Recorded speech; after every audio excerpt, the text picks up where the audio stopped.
الرجيم بسم الله الرحمن الرحيم لتجدن أشد الناس عداوة للذين آمنوا اليهود والذين أشركوا ولتجدن أقربهم مودة للذين آمنوا الذين قالوا إنا نصارى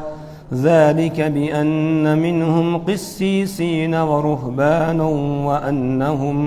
وأنهم لا يستكبرون صدق اللہ العظیم۔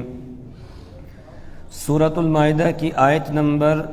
81 تک ہم پڑھ چکے ہیں۔ آج آیت نمبر 82 سے درس ہو رہا ہے۔ اس سے پہلے کی آیات میں ہم یہودیوں کا تذکرہ بھی پڑھ کر آئے، عیسائیوں کا تذکرہ بھی پڑھا اور مشرکین کا بھی پڑھا، اور اب آگے کی آیات میں پروردگار یہ بیان فرما رہے ہیں کہ یہ تینوں مسلمانوں سے دشمنی رکھنے والے ہیں، یہودی بھی، عیسائی بھی اور مشرکین بھی، لیکن ان میں سب سے زیادہ مسلمانوں کے سخت دشمن کون ہیں وہ بیان کیا گیا، اور کچھ نرم پہلو کن کے اندر پایا جاتا ہے اس کو بیان کیا جا رہا ہے۔ جس وقت رسول پاک صلی اللہ علیہ وسلم نے اللہ کی وحدانیت اور توحید کے کلمے کو بلند کیا تو مکہ کے اندر رہنے والے جو مشرکین تھے یہ رسول پاک صلی اللہ علیہ وسلم کے مخالف ہو گئے، اور پھر آپ کو اذیتیں پہنچانے لگے، آپ کو تکلیفیں پہنچانے لگے، اور جو لوگ آپ پر ایمان لا رہے تھے ان کو بھی اذیتیں پہنچانے لگے، انہیں تکلیفیں پہنچانے لگے۔ جب آپ مکہ سے ہجرت فرما کر مدینہ طیبہ پہنچے ہیں تو وہاں پر بھی مشرکین بھی تھے اور یہود بھی تھے، اور یہودی یہاں آ کر جو بسے تھے وہ اس لیے بسے تھے کہ ان کی کتابوں میں نبی آخر الزماں کی ہجرت گاہ کو بیان کیا گیا تھا، تو یہ دوسرے علاقوں سے ہجرت کر کے خود پہلے یہاں پہنچ گئے کہ جب نبی آخر الزماں یہاں آئیں گے تو ہم ان پر ایمان لائیں گے، تو اس نیت اور ارادے کے ساتھ آ کر یہاں بس گئے تھے۔ لیکن جب رسول پاک صلی اللہ علیہ وسلم ہجرت فرما کر یہاں تشریف لائے تو یہود آئے، آ کر آپ کے دربار میں حاضر ہوئے، آپ کی مجلس بھی کی انہوں نے، لیکن حسد کی وجہ سے اور اس پیٹ کے چکر میں انہوں نے حق کو قبول کرنے سے انکار کر دیا اور واپس چلے گئے۔ حضرت صفیہ رضی اللہ تعالی عنہا جو حیی ابن اخطب ایک یہودی تھا اس کی بیٹی ہیں، اور انہوں نے ایمان قبول کیا، رسول پاک صلی اللہ علیہ وسلم کے نکاح میں آ گئی اور امہات المؤمنین میں شامل ہو گئی۔ وہ بیان فرماتی ہیں کہ جس وقت رسول پاک صلی اللہ علیہ وسلم ہجرت فرما کر مدینہ طیبہ تشریف لائے تو میرا چچا اور میرے والد دونوں آپ کی مجلس میں گئے، اور آپ کی مجلس میں بیٹھنے کے بعد واپس آئے تو دونوں کا چہرہ اترا ہوا تھا، یعنی بڑے غم میں تھے، اور پھر یہاں پہنچنے کے بعد دونوں تبصرہ کرنے لگے۔ ایک نے دوسرے سے کہا کہ بتاؤ کیا یہ وہی ہیں جن کی خبر توریت میں دی گئی ہے؟ تو دوسرے نے جواب دیا ہاں بالکل وہی ہے۔ اس نے بھی کہا ہاں مجھے بھی لگ رہا ہے کہ وہ تمام اوصاف اور صفات ان میں پائے جا رہے ہیں۔ پھر ایک دوسرے سے کہتا ہے کیا خیال ہے، ایمان لانا ہے ان پر، ماننا ہے؟ تو دوسرے نے کہا نہ ایمان نہیں لائیں گے، ایمان لائیں گے تو ہمیں جو ہدیے تحفے ملتے ہیں، نظر و نیاز ملتی ہے لوگوں سے، وہ بند ہو جائے گی۔ اسی طریقے سے جو ہماری سرداری چمکی ہوئی ہے وہ ختم ہو جائے گی، چونکہ یہ حیی ابن اخطب یہودیوں کا سردار تھا تو یہ سرداری بھی ہماری جاتی رہے گی، اس لیے مانیں گے نہیں۔ تو ماننے سے انہوں نے انکار کر دیا۔ اسی طرح عیسائی جو ہیں تو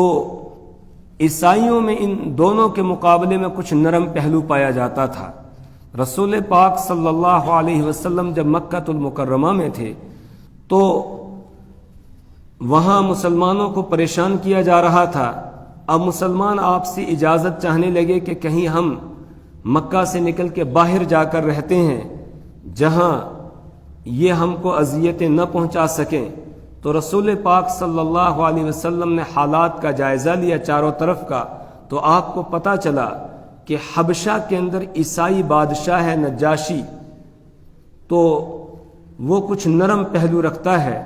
تو آپ صلی اللہ علیہ وسلم نے مسلمانوں کو حبشہ ہجرت کرنے کی اجازت دے دی، اور تقریباً پہلے قافلے میں 74 مسلمان ہجرت کر کے حبشہ پہنچے۔ جب یہ حبشہ پہنچ گئے، مشرکین کو پتہ چلا تو مکہ کے مشرکوں نے پیچھا کیا اور حبشہ پہنچ گئے، اور جا کر وہاں بادشاہ کے لیے کچھ ہدیے تحفے لے گئے تھے، وہ پیش کیے، اور وہ پیش کرنے کے بعد اس سے یہ کہا کہ یہ کچھ ہمارے غلام ہیں جو بھاگ کر یہاں آگے ہیں، ہم ان کو واپس لینے کے لیے آئے ہیں، تو آپ ان کو اپنے ملک سے نکالیے۔ بادشاہ کچھ اعتدال پسند تھا اور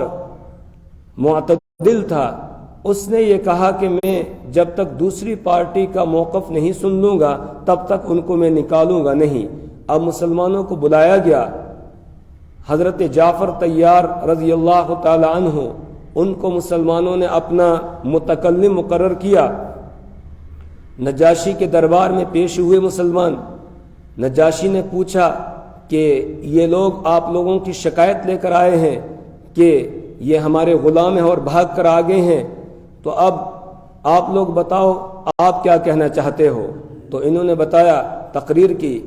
کہ ہم زمانہ جاہلیت کے اندر کیسے تھے، وہ برائیاں جن برائیوں میں مبتلا تھے ان کو گنوایا، اور اس کے بعد کہا پھر اللہ نے ہم پر کرم کیا، ہم ہی میں سے اللہ نے رسول پاک صلی اللہ علیہ وسلم کو مبعوث فرمایا، اور انہوں نے آ کر ہمیں اچھی اچھی باتیں بتائی، اچھی باتوں کی تعلیم دی انہوں نے ہمیں، تو ہم ان کی ان باتوں کو مان کر اور ان پر ایمان لے آئے، تو پھر یہ لوگ ہمارے مخالف ہو گئے اور ہم وہاں سے ہجرت کر کے یہاں آئے ہیں آپ کے ملک میں۔ بادشاہ نے جب ان کی بات سنی تو سننے کے بعد اس کے دل پر لگی، اس نے کہا بھئی ان لوگوں کو میں واپس نہیں کروں گا۔ تو مشرکین نے پھر پینترا بدل کر یہ کہا کہ یہ لوگ حضرت عیسیٰ علیہ السلام کی شان میں گستاخی بھی کرتے ہیں۔ بادشاہ نے پوچھا کیا گستاخی کرتے ہیں؟ تو انہوں نے بتایا کہ وہ ان کو اللہ کا بندہ مانتے ہیں،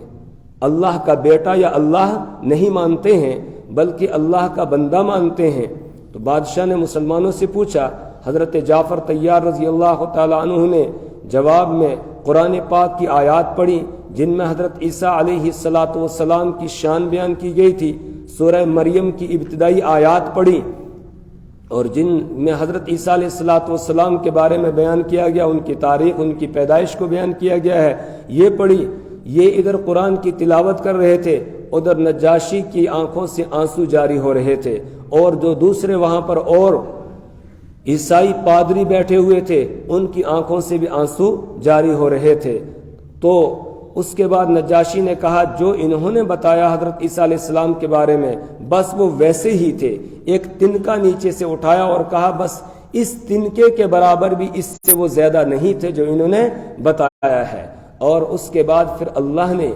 اس کو بادشاہ کو بھی ایمان نصیب کیا، اور بھی ان کے بہت سارے لوگ مسلمان ہو گئے عیسائیوں کے، اور ایک وفد بعد میں مدینہ منورہ میں بھی رسول پاک صلی اللہ علیہ وسلم کے پاس حاضر ہوا حبشہ سے عیسائیوں کا۔ انہوں نے بھی جب قرآن سنا تو قرآن سن کے ان کی آنکھوں میں آنسو جاری ہو گئے، اور پھر انہوں نے ایمان قبول کر لیا۔ اسی کا تذکرہ ہے یہاں اللہ تعالیٰ، ایک تو یہ بتا رہے ہیں کہ دشمنی کس کے، کون زیادہ تمہارا دشمن ہے، اس کو بیان کیا گیا، اس کے ساتھ ہی عیسائیوں کے اس ایمان لانے کا بھی یہاں پر تذکرہ کیا گیا۔ لَتَجِدَنَّ أَشَدَّ النَّاسِ عَدَاوَةً لِلَّذِينَ آمَنُوا الْيَهُودَ وَالَّذِينَ أَشْرَكُوا لَتَجِدَنَّ آپ ضرور بضرور پاؤ گے اشد الناس لوگوں میں سب سے زیادہ سخت عداوتاً دشمنی میں للذین آمنوا ان لوگوں کے لیے جنہوں نے ایمان لایا ہے الیہودا یہودیوں کو، یعنی لوگوں میں سب سے زیادہ مسلمانوں کے ایمان والوں کے جو سخت ترین دشمن ہیں وہ یہودی ہیں، یہودیوں کو تم پاؤ گے۔ حالانکہ ہونا یہ چاہیے تھا کہ یہ مسلمانوں کے دوست ہوتے، کیوں؟ اس لیے کہ مسلمان ان کی کتاب کو بھی مانتے ہیں، ان کے پیغمبروں کو بھی مانتے ہیں، سب پر ایمان رکھتے ہیں، سب کا احترام کرتے ہیں، تو انہیں چاہیے تھا کہ یہ مسلمانوں کے ساتھ محبت رکھتے، لیکن یہ مسلمانوں کے ساتھ سب سے زیادہ سخت دشمنی رکھنے والے ہیں۔ اس وقت بھی یہ دشمنی رکھتے تھے اور آج بھی یہ دشمنی میں ہیں، یعنی یہودی سب سے زیادہ خطرناک مسلمانوں کا دشمن ہے آج بھی۔ والذین اشرکوا، اور ان کو جنہوں نے شرک کیا، یعنی مشرک، اس کے بعد دوسرے نمبر پر مشرک ہیں۔ مشرک بھی کہا کہ تمہارے سخت ترین دشمن ہیں۔ وَلَتَجِدَنَّ أَقْرَبَهُمْ مَوَدَّةً لِّلَّذِينَ آمَنُوا الَّذِينَ قَالُوا إِنَّا نَصَارَىٰ وَلَتَجِدَنَّ، اور آپ ضرور بضرور پاؤ گے، یعنی قرآن پڑھنے والے تو پائے گا، أَقْرَبَهُمْ، ان میں زیادہ قریب، مودتاً محبت کے اعتبار سے، دوستی کے اعتبار سے، للذین آمنوا ایمان والوں کے لیے، الذین ان لوگوں کو، قالوا جنہوں نے کہا، انا نصارا کہ ہم نصارہ ہیں، ہم عیسائی ہیں، جنہوں نے اپنے آپ کو عیسائی کہا تو وہ عیسائی مسلمانوں کے زیادہ قریب ہیں دوستی کے اعتبار سے اور محبت اور مودت کے اعتبار سے، یہ مسلمانوں کے زیادہ قریب ہے۔ تھے یہ بھی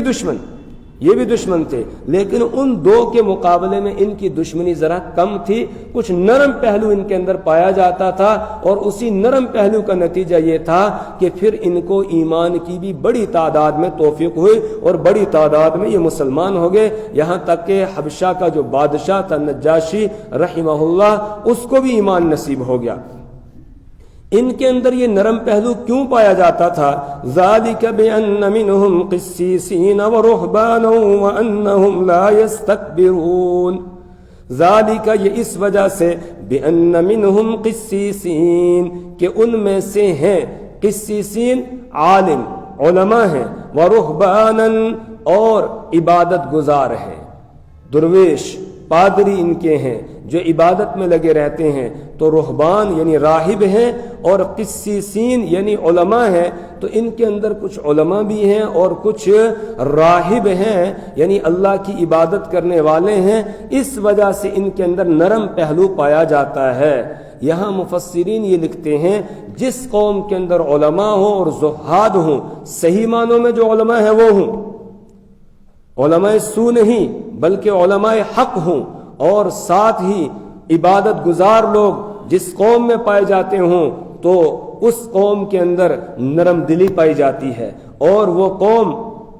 حق کو قبول کرنے کی صلاحیت اور استعداد رکھتی ہے، اور جس قوم میں علماء نہ ہوں اور جس قوم کے اندر زہاد یعنی اللہ کی عبادت کرنے والے لوگ نہ ہوں، پھر ان کے دل سخت ہو جاتے ہیں۔ یہودیوں کا دعویٰ بھی تھا کہ ہم میں بھی علماء ہیں، لیکن ان کے جو علماء تھے ان کے دل بھی سخت ہو چکے تھے حرام کھا کھا کے، جیسے کہ پیچھے ہم پڑھ کر آئے نا، سماعون للکذب اکالون للسحت، کہ وہ بہت زیادہ جھوٹ کو سننے والے تھے، اکالون للسحت، اور وہ حرام خور تھے، حرام کھانے والے تھے، اس کی وجہ سے ان کے دل سخت ہو گئے تھے،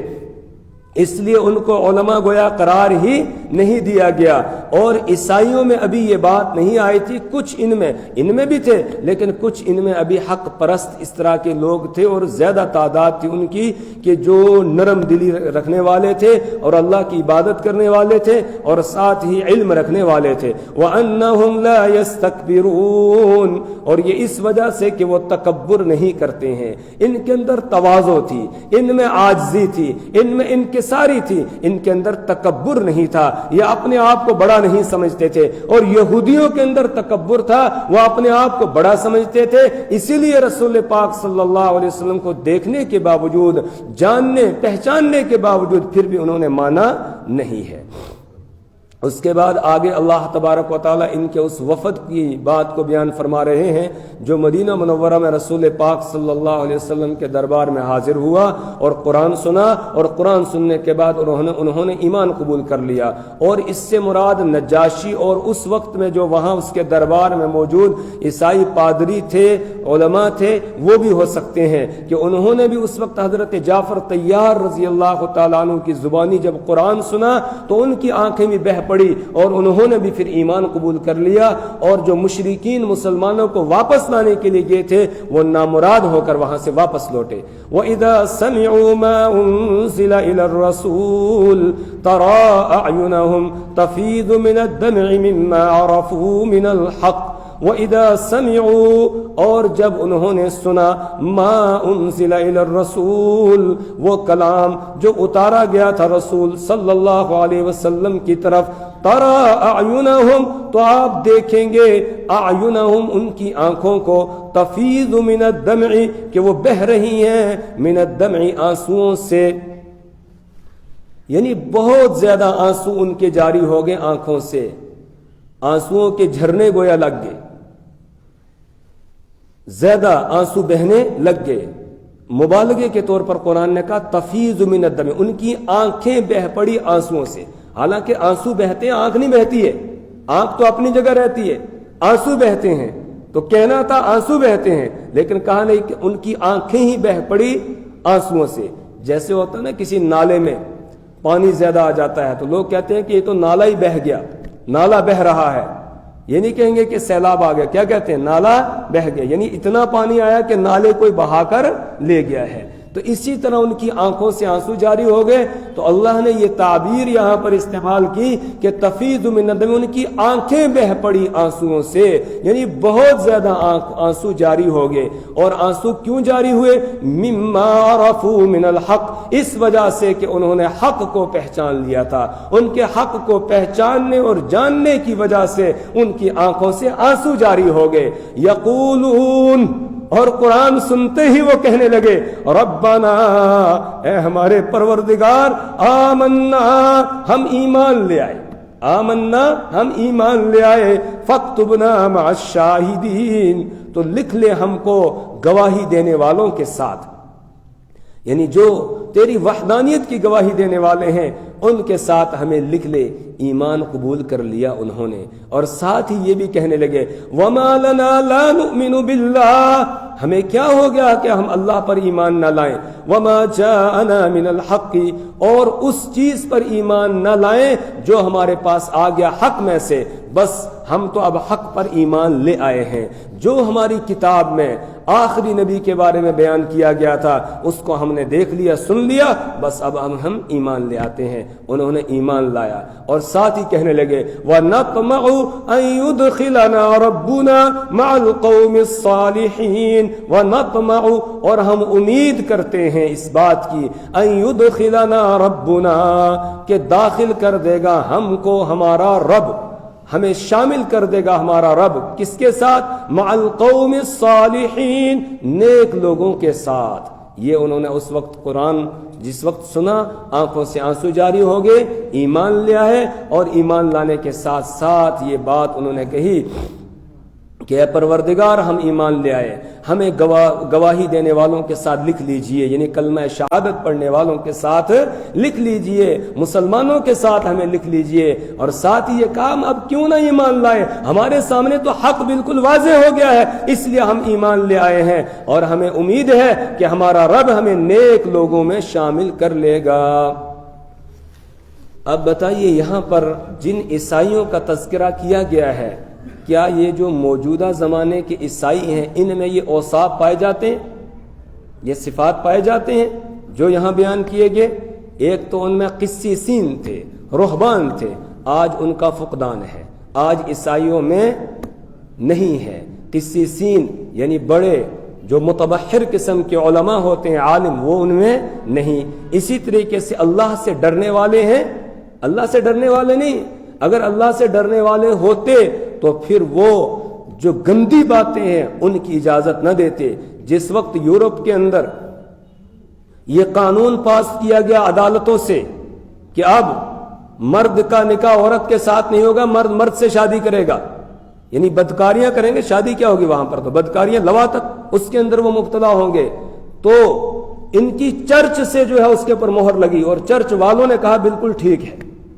چرچ والوں نے اس کی تائید کی۔ اگر وہ اللہ سے ڈرنے والے ہوتے تو مانتے اس بات کو؟ نہیں مانتے۔ اسی طریقے سے قرآن نے بیان کیا وہ تکبر نہیں کرتے تھے، اور آج سب سے زیادہ تکبر کس میں پایا جاتا ہے؟ جو موجودہ عیسائی ہیں ان کے اندر، جو اپنے آپ کو کہتے ہیں ہم عیسائی ہیں، امریکہ والے، برطانیہ والے، تو انہی کے اندر سب سے زیادہ تکبر، سب سے زیادہ اپنے آپ کو سمجھتے ہیں اور جس پر چاہتے ہیں ظلم اور زیادتی کرتے ہیں، بمباری کرتے ہیں۔ اسی طریقے سے وہ ایسے تھے کہ انہوں نے قرآن سنا اور ان کی آنکھوں سے آنسو جاری ہو گئے۔ ان میں ہے کوئی ایسا؟ ان کی آنکھوں سے آنسو جاری ہو رہے ہیں؟ نہیں ہے۔ تو قرآن نے مخصوص ان لوگوں کے بارے میں بتایا، وہ تمہارے قریب ہیں جو اس زمانے میں تھے، اور اس زمانے میں بھی سب عیسائیوں کو نہیں، جن کے یہ اوصاف اور صفات ہیں، کہا وہ تم سے محبت رکھنے والے ہیں، وہ تمہارے قریب ہیں، سارے عیسائی تمہارے قریب نہیں ہیں۔ لیکن کیا کہیے، جس وقت برطانیہ قابض ہو گیا بر صغیر پر، انگریزوں کی حکومت قائم ہو گئی اور علماء حق نے ان کے ساتھ لڑنا شروع کیا، ان کو نکالنا شروع کیا، جہاد ان کے خلاف کرنا شروع کیا اور جہاد کا فتویٰ جاری کیا۔ سب سے پہلے شاہ عبدالعزیز صاحب محدث دہلوی رحمۃ اللہ علیہ نے کہ انگریز کی فوج میں بھرتی ہونا حرام ہے، اور کہا چندہ بندہ دونوں بند، چندہ بندہ دونوں بند، نہ ان کی مدد کی جائے مال کے اعتبار سے، چندہ بھی نہ دیا جائے اور بندہ دے کر فوج میں بھی بھرتی نہ ہوا جائے، حرام ہے انگریز کی فوج میں بھرتی ہونا۔ یہ فتویٰ جاری کیا۔ پھر اسی فتوے کو لے کر آگے علماء کرام نے جو ہے وہ ان کے ساتھ لڑنا شروع کیا، جہاد کرنا شروع کیا، اور بہت ساروں کو پھانسی کے پھندوں پہ چڑھایا گیا۔ اسی طریقے سے ہزاروں کی تعداد میں علماء کرام کو درختوں کے ساتھ ٹنگا کر پھانسی دی گئی۔ اسی طرح جیلوں کے اندر ان کو بند کیا گیا۔ اس وقت میں کچھ لوگ انگریزوں کے قرب حاصل کرنے کے لیے، ان کے قریب ہونے کے لیے اس آیت کریمہ سے استدلال کر کے کہہ رہے تھے کہ یہ جو ان کے خلاف جہاد کرنے والے ہیں یہ غلط کر رہے ہیں۔ یہ اس وقت کہہ رہے تھے جس وقت مدرسوں کے اوپر بلڈوزر چلائے جا رہے تھے، مسجدوں کو شہید کیا جا رہا تھا، علماء کو پھانسی پہ چڑھایا جا رہا تھا اور جیلوں میں ان کو بند کیا جا رہا تھا۔ تو اس وقت جو ہے کچھ لوگ جو اپنے آپ کو کہتے تو تھے عالم، انہوں نے اس وقت میں جو ہے فتویٰ جاری کیا انگریزوں کے خلاف جہاد کرنا حرام ہے، ان کے ساتھ لڑنا کیا ہے، حرام ہے، اور کہا کہ ہندوستان اب تو دارالاسلام بنا ہے۔ پہلے کہاں دارالاسلام تھا، بلکہ اس پر کتاب لکھی گئی اور کتاب کا نام بھی تھا اعلام الاعلام بان الہندوستان دارالاسلام، اعلام الاعلام بان الہندوستان دارالاسلام، کہ چوٹی کے علماء کا یہ اعلان ہے کہ ہندوستان دارالاسلام ہے۔ یہ کتاب لکھی اس وقت، کس وقت؟ جب مدرسوں پہ بلڈوزر چلائے جا رہے تھے، مسجدوں کو گرایا جا رہا تھا، علماء کو پھانسی پہ چڑھایا جا رہا تھا اور جیلوں کے اندر انہیں بند کیا جا رہا تھا۔ عطا اللہ شاہ بخاری رحمۃ اللہ علیہ کی پھانسی کا آرڈر جاری کیا گیا تھا۔ حضرت مولانا حسین مدنی رحمہ اللہ، ان کے لیے پھانسی کا آرڈر تھا۔ حضرت شیخ الہند رحمۃ اللہ علیہ جیل مالٹا کی جیل میں تھے، اور یہ علماء اور بڑی تعداد علماء کی جیلوں کے اندر تھی اور انگریز کے خلاف لڑ رہے تھے، یہ جہاد کر رہے تھے۔ تو اس وقت میں جو ہے کچھ لوگ اس طرح کے تھے، انہوں نے یہ اعلان کیا اور اس طرح کی کتابیں انہوں نے لکھی کہ ہندوستان تو اب دارالاسلام ہے، اور اس میں انہوں نے اس آیت کو بھی پیش کیا بدل کر، کہا دیکھو یہ تو عیسائی ہیں اور عیسائی تو مسلمانوں کے زیادہ قریب ہیں، لہٰذا ان کے ساتھ لڑنا جائز نہیں ہے، ان کے ساتھ لڑنا درست نہیں ہے، اور ان کی فوج میں بھرتی ہونا اور یہ عین دین ہے اور اسلام ہے۔ انہوں نے یہ فتویٰ جاری کیا اس آیت سے استدلال کرتے۔ ان کا استدلال ٹھیک تھا، اس آیت سے، اس آیت سے استدلال ہو سکتا ہے۔ کیوں؟ اس لیے کہ اس آیت کے اندر تو اللہ نے جو اوصاف اور صفات عیسائیوں کے بیان کیے ہیں، ان کا تو عشر عشیر یعنی اتنا سا بھی حصہ موجودہ عیسائیوں کے اندر، یہ تو بحریے ہیں، یہ تو منکرین خدا میں سے ہیں، ان کے اندر کہاں پایا جاتا ہے؟ تو ان کو انہوں نے اس آیت سے استدلال کر کے کہا، اور جو علماء اس وقت جہاد کر رہے تھے ان کو اس طرح بھی بدنام کرنا شروع کیا، کہا بھئی دیکھو انگریزوں کی حکومت اتنی بڑی ہے کہ سورج ان کی حکومت میں غروب ہوتا ہی نہیں ہے۔ اب ان کے ساتھ یہ مولوی جو ہے جہاد کر رہے ہیں اور کہہ رہے ہیں کہ ان کے ساتھ لڑو، تو یہ اصل میں انگریزوں کے ایجنٹ ہیں۔ جو انگریزوں کے ساتھ لڑ رہے ہیں یہ انگریزوں کے کیا ہیں؟ ایجنٹ ہے۔ کیوں ایجنٹ ہے؟ کہا اس لیے کہ انہوں نے انگریزوں سے پیسے کھائے ہیں اور یہ مسلمانوں کو مروانا چاہتے ہیں، اب کہاں مسلمان جو ہے انگریزوں کا مقابلہ کر سکیں گے، اور یہ کہہ رہے ہیں جہاد کرو، جہاد کے لیے نکلو، تو یہ مسلمانوں کو مروانا چاہتے ہیں، اور خود انہوں نے وہاں سے پیسے کھائے ہوئے ہیں۔ تو اس لیے جو ہے مسلمانوں کو جہاد پر ابھارتے ہیں، آمادہ کرتے ہیں، ان کو ترغیب دیتے ہیں تاکہ انگریز ان کو مارے، یہ خود ہی جو ہے وہ مرتے جائیں ادھر سے ہی جا کر، اور انگریز بدنام نہ ہو۔ تو اس لیے کہا یہ ان کے ایجنٹ ہے۔ اس طریقے سے انہوں نے لوگوں کو بیوقوف بنانے کی کوشش کی، اور آج اگر ان لوگوں سے پوچھا جائے جو ان کو ماننے والے ہیں، وہ کہتے ہیں انگریزوں کو ہم نے ہی بگایا ہے۔ آج اگر ان سے کہا جائے تو جنگ آزادی ہم نے لڑی ہے، وہ یہی کہتے ہیں کہ جنگ آزادی ہم نے لڑی تھی، ہمارے بڑوں نے جو ہے انہوں نے انگریزوں کو یہاں سے بگایا تھا۔ جو اس وقت یہ کتاب لکھنے والے تھے، اعلام العالم بان الہندوستان دار الاسلام، کہ چوٹی کے علماء کا یہ فیصلہ ہے، یہ اعلان ہے کہ ہندوستان کیا ہے؟ دار الاسلام، اور جب دار الاسلام ہے تو دار الاسلام میں تو جنگ جو ہے وہ جائز نہیں ہے، تو پھر ان کے ساتھ جنگ نہیں ہو سکتی ہے۔ ان آیات سے استدلال کیا تھا، یہ آیات کی غلط تفسیر انہوں نے کی اور تحریف کی ہے۔ اللہ ان عیسائیوں کے بارے میں بتاتے ہیں، وہ قسیسین تھے، وہ رہبان تھے، وہ تکبر نہیں کرتے تھے، جب قرآن سنا انہوں نے تو ان کی آنکھیں بہہ پڑیں۔ آج جو انگریز ہیں ان کی آنکھیں بہتی ہیں، یہ تو قرآن کی بے حرمتی کرتے ہیں، تو قرآن کو جلا رہے ہیں، اور یہ تو قرآن کو جو ہے وہ گٹر کے اندر نعوذ باللہ ڈالتے ہیں، کیسے کیسے اس کی بے حرمتی کر رہے ہیں۔ وَإِذَا سَمِعُوا مَا أُنزِلَ إِلَى الرَّسُولِ تَرَىٰ أَعْيُنَهُمْ تَفِيضُ مِنَ الدَّمْعِ مِمَّا عَرَفُوا مِنَ الْحَقِّ۔ یہ آیات یہاں بیان کر کے اللہ تعالیٰ نے مجھے اور آپ کو بھی یہ دعوت دی کہ جب قرآن پڑھا جائے تو آدمی کو رونا چاہیے۔ کاش ہمیں قرآن سمجھ میں آ رہا ہوتا، پھر ہم بھی روتے، لیکن ہمیں سمجھ میں ہی نہیں آتا ہے، اس کی وجہ سے ہمارے دل بھی ٹوٹتے نہیں ہیں اور رونا نہیں آتا ہے۔ اگر قرآن سمجھ میں آ رہا ہوتا پھر ہم نہیں رک سکتے تھے۔ جب کوئی اچھا پڑھنے والا پڑھے تو آدمی کے آنسو بے اختیار نکل پڑتے ہیں۔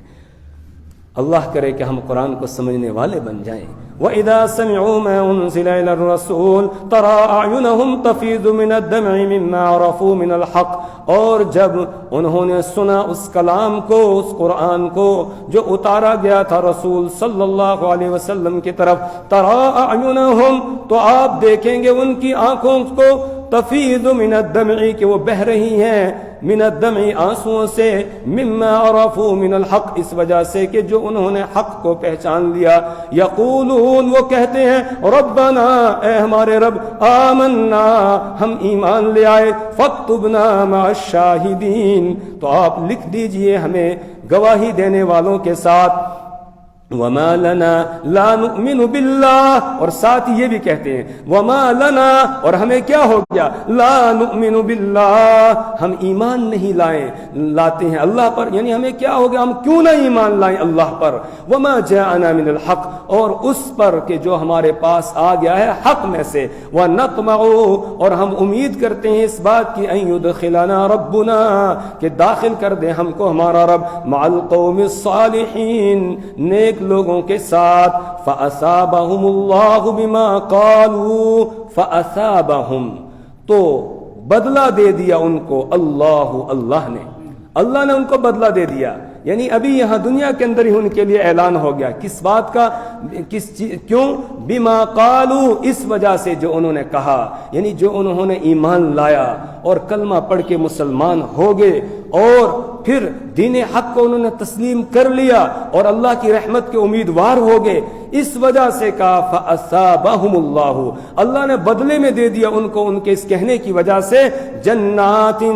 بدلے میں دے دیے باغات، کیا دے دیے، باغات، تجری من تحتها الانہار، جن باغات کے نیچے نہریں جاری ہیں، یعنی ان کے سامنے سے نہریں بہ رہی ہیں، خالدین فیہا، اور یہ ہمیشہ ان میں رہیں گے، وذالک جزاء المحسنین، اور یہی بدلہ ہے نیکوکاروں کا، ان کا بدلہ یہی ہے۔ رسول پاک صلی اللہ علیہ وسلم کے 23 سالہ عرصے میں، جو آپ کی ظہور یعنی نبوت کے اعلان کے بعد کا عرصہ ہے 23 سال کا، تو اس 23 سال کے عرصے میں کتنے لوگ جنگوں میں شہید ہوئے رسول پاک صلی اللہ علیہ وسلم کے علاوہ، یعنی آپ اس جنگ میں نہیں تھے اور وہاں لوگ شہید ہو گئے، یا کتنوں کا انتقال ہوا، لیکن کسی کا رسول پاک صلی اللہ علیہ وسلم نے غائبانہ جنازہ نہیں پڑھا. لیکن نجاشی حبشہ کا بادشاہ حضرت نجاشی رحمہ اللہ یہ وہ خوش قسمت انسان ہے کہ جن کا رسول پاک صلی اللہ علیہ وسلم نے غائبانہ جنازہ پڑھا مدینہ منورہ میں. جب اس کا ان کا انتقال ہو گیا، حالانکہ رسول پاک صلی اللہ علیہ وسلم سے ملاقات نہیں ہوئی ہے، نہ رسول پاک صلی اللہ علیہ وسلم کو انہوں نے دیکھا، نہ رسول پاک صلی اللہ علیہ وسلم نے ان کو دیکھا، اس لیے صحابی نہیں ہیں، تابعی ہیں، صحابی نہیں. لیکن جب انتقال ہو گیا تو جبرائیل امین نے آ کر رسول پاک صلی اللہ علیہ وسلم کو بتایا. آپ صلی اللہ علیہ وسلم نے مسلمانوں کو حکم دیا جنازگاہ میں جمع ہونے کا. سب جمع ہو گئے تو رسول پاک صلی اللہ علیہ وسلم نے یہیں سے ان کا جنازہ پڑھایا. محدثین لکھتے ہیں کہ اللہ نے سارے پردے سامنے سے ہٹا دیے اور ان کا جنازہ سامنے کر دیا تو رسول پاک صلی اللہ علیہ وسلم نے جنازہ پڑھایا. حالانکہ وہ حبشہ میں سینکڑوں میل دور ہیں اور رسول پاک صلی اللہ علیہ وسلم مدینہ طیبہ میں ہے. تو اللہ نے دنیا کے اندر بھی بدلہ دیا، عزت عطا کیے، اور آخرت میں بھی اللہ ان کو جنت عطا کرے گا. وَذَلِكَ جَزَاءُ الْمُحْسِنِينَ. اللہ فرماتے یہی ہے نیکوکاروں کا بدلہ. وَالَّذِينَ كَفَرُوا وَكَذَّبُوا بِآيَاتِنَا أُولَئِكَ أَصْحَابُ الْجَحِيمِ. اور وَالَّذِينَ كَفَرُوا، اور وہ لوگ جنہوں نے کفر کیا، وَكَذَّبُوا بِآيَاتِنَا، اور انہوں نے ہماری آیات کو جھٹلایا، أُولَئِكَ أَصْحَابُ الْجَحِيمِ. یہی لوگ جہنم والے ہیں، یہی دوزخ والے ہیں، یہی شعلے مارنے والی آگ والے ہیں. یعنی یہ اس آگ کے اندر جائیں گے، یہ دوزخ میں جائیں گے. یا ایھا الذین آمنوا لا تحرموا طیبات ما احل اللہ لکم ولا تعتدوا ان اللہ لا يحب المعتدین. یا ایھا الذین آمنوا، اے وہ لوگو جو ایمان لائے ہو، لا تحرموا طیبات ما احل اللہ لکم، تم حرام نہ قرار دے دو ان پاکیزہ چیزوں کو جن کو اللہ نے تمہارے لیے حلال کیا ہے. ولا تعتدوا، اور حد سے آگے نہ بڑھو. یہاں عیسائیوں کی تعریف کی گئی اور ان کی کہ جنہوں نے مان لیا، ایمان لایا، ان کی تعریف کی گئی. اور ان میں وہ رہبان بھی تھے. رہبان، راہب اس کو کہا جاتا ہے جو تارک دنیا ہو، جس نے دنیا کو چھوڑ دیا ہو. عیسائیوں کو اللہ تعالیٰ نے ایک نرم دلی دی ہوئی تھی اور ایک انہوں نے اپنی طرف سے رہبانیت کو اختیار کیا. رہبانیت ایک نئی چیز انہوں نے ایجاد کی، وہ یہ کہ دنیا سے الگ تلگ ہو کر جنگلوں میں جا کر زندگی بسر کریں گے، دنیا کے ساتھ کوئی لینا دینا نہیں ہے. اس سلسلے میں انہوں نے بہت سی حلال چیزوں کو بھی چھوڑ دیا تھا، پاکیزہ چیزوں کو چھوڑ دیا، شادی نکاح وغیرہ اس کو بھی انہوں نے چھوڑ دیا تھا. وَرَهْبَانِيَّةً ابْتَدَعُوهَا مَا كَتَبْنَاهَا عَلَيْهِمْ. سورہ حدید میں اللہ نے بیان فرمایا کہ رہبانیت کو انہوں نے ایجاد کر لیا تھا، حالانکہ ہم نے ان پر یہ لکھی نہیں تھی، لیکن فَمَا رَعَوْهَا حَقَّ رِعَایَتِهَا. بعد میں انہوں نے پھر اس کا جو حق تھا وہ حق ادا نہیں کیا. کیوں؟ اس لیے کہ یہ نکلے تھے اللہ کو پانے کے لیے. مرد بھی اور عورتیں بھی نکل گئی. کچھ عورتوں نے کہا ہم بھی نکاح نہیں کریں گی، کچھ مردوں نے کہا ہم بھی نکاح نہیں کریں گے. آج بھی موجود ہیں عیسائیوں میں اس طرح کے لوگ. لیکن اس کے بعد انہوں نے اس کی رعایت نہیں کی. بعد میں کیا ہوا کہ یہ جو عورتیں بغیر نکاح کے نکلی تھیں اور مرد جو بغیر نکاح کے نکلے تھے، بس ان کے آپس میں گندے تعلقات قائم ہو گئے اور گندے کاموں کے اندر یہ مبتلا ہو گئے. اور جو جس مقصد کے لیے نکلے تھے وہ مقصد ہی کیا ہو گیا؟ فوت ہو گیا. تو اب ان کی یہاں یہ تھوڑی سی تعریف کی. اس سے کوئی ایمان والا یہ نہ سمجھے کہ ہم بھی راہب بنیں گے، ہم بھی جو ہے وہ دنیا کو چھوڑ کے بالکل الگ تھلگ ہو جائیں گے اور پاکیزہ چیزوں کو چھوڑ کر، جس طرح بہت سارے لوگ ہوتے ہیں وہ چلہ کشی کرتے ہیں اور چلہ کشی میں جو ہے کچھ کھانے پینے کی چیزیں چھوڑ دیتے ہیں، کچھ دوسری چیزوں کو چھوڑ دیتے ہیں. یہ درست نہیں ہے. اللہ فرماتے ہیں جو پاکیزہ چیزیں میں نے حلال کی ہیں ان کو کھاؤ، ان کو اپنے لیے حرام قرار نہ دو. یہ درست نہیں ہے. ہاں جن چیزوں سے منع کیا ان سے رک جاؤ اور حد سے تجاوز نہ کرو. تو یا ایھا الذین آمنوا لا تحرموا طیبات ما احل اللہ لکم، اے ایمان والو لا تحرموا، تم حرام قرار نہ دے دو، طیباتی، ان پاکیزہ چیزوں کو، ما احل اللہ لکم، جو اللہ نے تمہارے لیے حلال قرار دی ہے. جیسے گوشت، انڈا، مچھلی، دودھ وغیرہ بہت سارے لوگ یہ کھاتے ہی نہیں ہیں، استعمال کہتے نہیں جی اس سے کیا ہوتا ہے، خواہشات بڑھتی ہے، اس لیے یہ نہیں کھائیں گے، اس کو استعمال نہیں کریں گے۔ اس طرح اگر کرتے ہیں وہ ٹھیک نہیں کر رہے ہیں، وہ درست نہیں کر رہے ہیں۔ اللہ یہ کہہ رہا ہے کہ تم ان چیزوں کو حرام قرار نہ دو جو حلال ہیں تمہارے لیے، ولا تعتدوا، اور حد سے آگے نہ بڑھو، ان اللہ لا يحب المعتدین، بے شک اللہ تعالی حد سے آگے بڑھنے والوں کو پسند نہیں کرتا ہے۔ پھر کیا کرو، وَكُلُوا مِمَّا رَزَقَكُمُ اللَّهُ، اور کھاؤ اس میں سے جو اللہ نے تم کو رزق عطا کیا ہے، اس کو کھاؤ، کسی چیز کو اپنے لیے حرام کرنے کی تمہیں ضرورت نہیں ہے۔ ہاں کوئی بیمار ہو گیا، اس کو کوئی چیز جو ہے وہ اس بیماری میں نقصان دہ ہے، ڈاکٹر اور حکیم نے، ماہر نے اس کو منع کیا، وہ الگ بات ہے، وہ پرہیز ہے، وہ حرام کرنا نہیں ہے بلکہ کیا پرہیز۔ ایک یہ ہے کہ ایک آدمی کسی چیز کو استعمال ہی نہیں کرتا ہے، وہ حلال ہے اور اس کو چھوڑ ہی دیتا ہے بالکل، کہ اس کی تمہیں اجازت نہیں ہے۔ وَكُلُوا، کھاؤ، مِمَّا رَزَقَكُمُ اللَّهُ، اس میں سے جو اللہ نے تم کو دیا ہے، حلال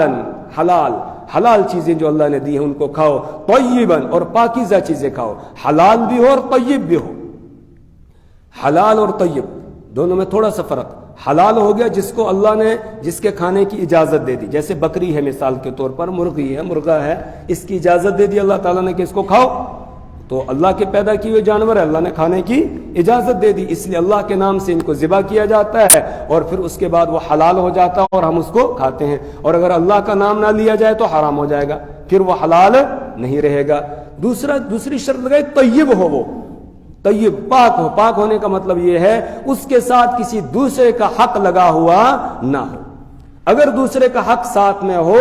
پھر وہ طیب نہیں ہو سکتی ہے، وہ پاک نہیں ہوگی، وہ ناپاک ہو جائے گی چیز۔ مثال کے طور پر کوئی کسی کی مرغی چوری کر کے لے آیا، تو مرغی تو حلال ہے لیکن یہ چوری کر کے جو لایا ہے تو اب یہ حرام ہو گئی، اب یہ حلال نہیں ہے، طیب یہ نہیں ہے۔ اللہ نے اس کو حلال کیا ہے لیکن اب اس کے پاس یہ طیب نہیں ہے، یہ پاک نہیں ہے، یہ اس کے لیے ناپاک ہے، حرام ہے، اس کا کھانا اس کے لیے جائز نہیں ہوگا۔ بکری ہے تو اللہ نے اس کو حلال قرار دیا ہے، اپنی خرید کر لاؤ، کھاؤ، اور اگر کوئی چوری کر کے لے آیا، کسی سے چھین کر لے آیا ہے، پھر اب کھانے کی اجازت نہیں ہوگی، وہ حرام ہو جائے گی کیونکہ یہ طیب نہیں ہے۔ تو وَكُلُوا مِمَّا رَزَقَكُمُ اللَّهُ، کھاؤ اس میں سے جو اللہ نے تم کو روزی عطا کی ہے، رزق دیا ہے، حلال چیزیں، طیباً اور پاک چیزیں، وَاتَّقُوا اللَّهَ، اور اللہ سے ڈرو، الَّذِي أَنْتُمْ بِهِ مُؤْمِنُونَ، اس اللہ سے ڈرو جس پر تم ایمان لانے والے ہو، وہ ہر آن تمہیں دیکھ رہا ہے، تم کہیں اندھیرے میں ہو وہاں بھی وہ تمہیں دیکھ رہا ہے، روشنی میں ہو وہاں بھی دیکھ رہا ہے، کہیں شہر اور بازار میں ہو وہاں بھی دیکھ رہا ہے، کہیں جنگل میں ہو وہاں بھی دیکھ رہا ہے، کہیں کھلے میدان میں ہو وہاں بھی دیکھ رہا ہے، بند کمرے میں ہو وہاں بھی دیکھ رہا ہے، دن میں بھی دیکھ رہا ہے، رات میں بھی دیکھ رہا ہے، ہر آن وہ تمہیں دیکھ رہا ہے، بس اس سے ڈر ڈر کے زندگی بسر کرو، تقوی والی زندگی بسر کرو۔ اللہ سے دعا کرے پروردگار ہمیں متقی اور پرہیزگار لوگوں میں شامل فرما دے، اللہ اپنی کتاب کی سمجھ اور فہم عطا فرمائے، اللہ اعمال صالحہ کی توفیق عطا فرمائے، برے اعمال سے ہماری حفاظت فرمائے، اللہ ہمیں اور ہماری اولاد کو نیک بنا دے، اللہ ہمیں اور ہماری اولاد کو گمراہی سے، بے دینی سے محفوظ فرمائے۔ سبحان اللہ و بحمدہ، سبحانک